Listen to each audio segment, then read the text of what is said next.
former Trade Minister Mohammed Rashid is being investigated over the alleged theft of public money.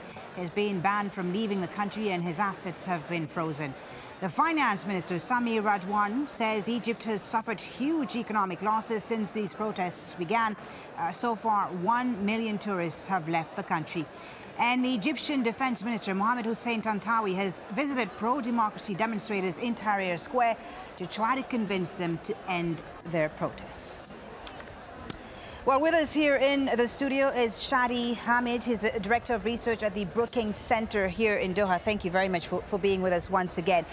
Do these protesters that we're seeing in Tahrir Square today, once again, do they have a plan forward, do you think? Will this people power make a difference, do you think? There isn't a plan yet, well, there is a plan, but the plan is apparently to just keep on protesting indefinitely, as we heard earlier.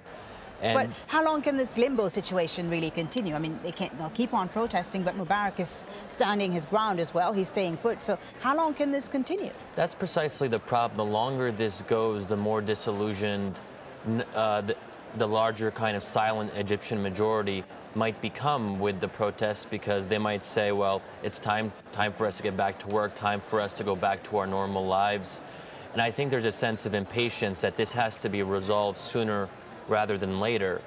And I think today that was the point of the day of departure, that this would be the final confrontation, the final standoff, and one side would back down. But as the day continues, it seems that's not the case at all.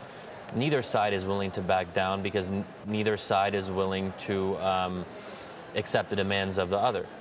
And the protesters, again, are very clear about what their single overarching demand is, and that is for Mubarak to step down immediately. But what we're hearing now is that's not really being discussed. At the very most, we're talking about Mubarak being an honorary president. Yeah, you heard what